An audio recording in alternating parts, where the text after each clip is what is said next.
TVK தலைவர் விஜய் அவர்கள்ட்ட ஒரு கேள்வி கேட்டு வீடியோ ஒன்று போட்டிருந்தேன்.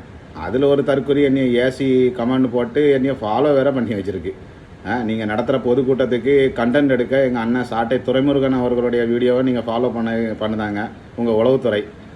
அதை முழுசாக கேட்குறவன் அண்ணன் சாட்டை துரைமுருகனுக்கு ஃபேன் ஆயிடுவான். அங்கே நீ ஏறி அடி கபிலான்ட்டு எங்கள் அண்ணனை ஊக்கப்படுத்தி கமெண்ட் போட்டுட்டு உங்களுக்கு எழுதி கொடுக்குறவன் தப்பு தப்பாக எழுதி கொடுக்கான். உங்களை வச்சு செய்தாங்க. ஏன்னா ஒரு படைக்கு மிக முக்கியமான துறைங்கிறது உளவுத்துறை. அதை கொஞ்சம் கவனமாக கையாளுங்க. ஒரே ஆளை எங்கள் அண்ணனுடைய வீடியோவை கண்டினியூவாக பார்க்க சொல்லாதீங்க. ஒரு வீடியோவுக்கு 2 வீடியோ முழுசாக பார்த்தோம்னா அவன் உங்களுக்கு எதிராக திரும்பிடுவான். இப்போ நீங்கள் பேசுகிற அந்த தப்பு தப்பாக பேசுகிறதுக்கு காரணமே அவன் தான். எழுதி கொடுக்குறவன் தப்பு தப்பாக எழுதி கொடுக்குறதுக்கு காரணமே அவன் தான். அதனால் பார்த்து எங்கள் அண்ணன் அன்றைக்கே சொல்லிட்டாரு, சாட்டை துரைமுருகன் அண்ணன் அன்றைக்கே சொல்லிட்டாரு, விஜய் எந்த தொகுதியில் நிற்கிறாரோ அவரை எதிர்த்து நான் போட்டிக்கிட்டு தான் அப்படின்ட்டு. நீங்கள் தமிழக முதல்வர் வேட்பாளராக நீங்கள் இருக்கிறீங்க, உங்களை எதிர்த்து எங்கள் அண்ணன் போட்டி போடுதாரு. ஒரு இடத்த முடிவு பண்ணுங்கள், நேரத்தை குறிங்க, எங்கள் அண்ணன் வருவார், நீங்களும் வாங்க, ஒரே மேடையில் பேசுவோம்.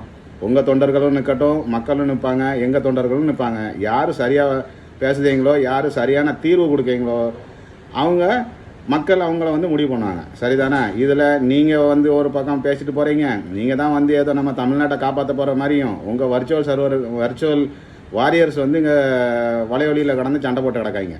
தளபதிங்கிறவன் முன்னாடி நிற்கணும். தொண்டனை முன்னாடி அனுப்பிட்டு பின்னாடி நிற்கக்கூடாது. எங்கள் அண்ணன் தளபதி சாட்டை துரைமுருகன் அண்ணன் தனியாக தான் வருவார். தைரியம் அறிஞ்சுனா வாங்க, ஒரே மேடையில் பேசுங்க, உங்கள் கருத்தை வைங்க. எங்கள் அண்ணனுடைய கருத்தை அவர் வைப்பார். அப்புறம் நீங்கள் எம்எல்ஏ ஆகுறீங்களா இல்லை சிஎம் ஆகுறீங்களா அப்படின்ட்டு காலம் பதில் சொல்லணும்.